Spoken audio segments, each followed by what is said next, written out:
Hey Cam. Jewell, good to see you. How are you, mate? Excellent. I've organised the backdrop, but it's your shout for the drinks, by the way. No problem at all. Is this Melbourne we're in? Oh no, it does look like we're on the Gold Coast, but I can assure you we're in sunny Victoria, mate. The heat of the season's over, but gee, another long one. It's done and dusted for so many people, but it just feels like it's been a 6-month window in many ways, doesn't it?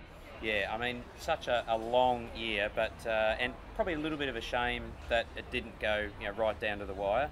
But Jamie Whincup was just the star of the show, wasn't he, all year? Yeah, it sort of went in waves, didn't it? When you look at it, he was 2 wins from 10 starts at the start of the year, and then Team Vodafone went on to have 16 from 18 in the second half of the year. And the question's being asked, everywhere. I mean, is he the best?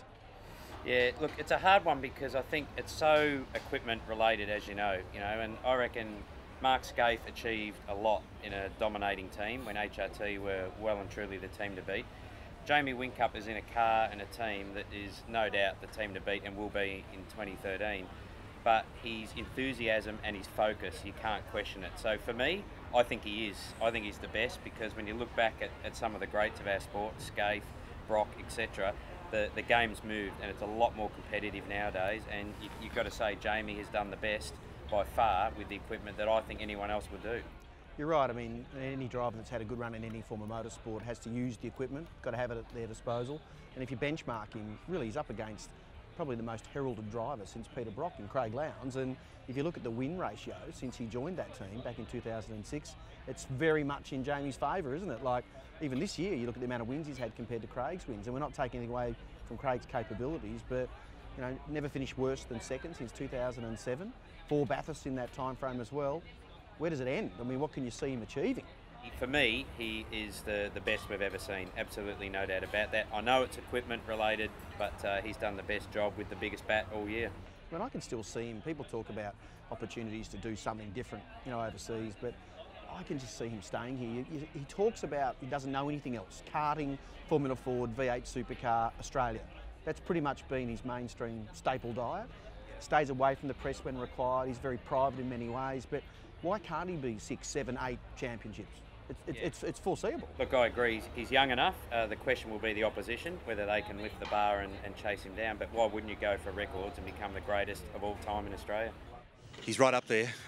Just spoke to him a few moments ago. What is it? 64 race wins with Team Vodafone, 30 pole positions, and he's only in his he's in his mid-20s or something, but whatever the numbers are, he's going to be one of the greats. So, best ever. It's so hard to compare blokes across eras, but you've got to rank him up there with the very best racing car drivers, not just here, but around the world.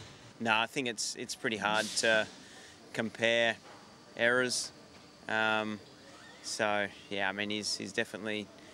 I guess the results show that he's definitely been the best of this era, but it's so hard to compare to the past. Oh, man, to compare across the generations, it's impossible to do. How can you compare him against Peter Brock from the late '80s or when he had his career? And you just can't. So he's obviously the driver of his time at the moment, but to compare across the generations, I wouldn't do it. He's in a very good team and a very good car, which certainly helps him, but his personal dedication and drive to the job at hand is at the moment, I think, second to none. He's certainly the best in the last decade. It's no accident. You don't win 4 championships out of 5 years by accident.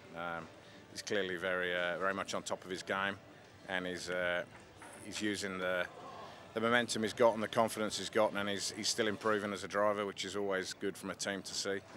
He's as dedicated as ever.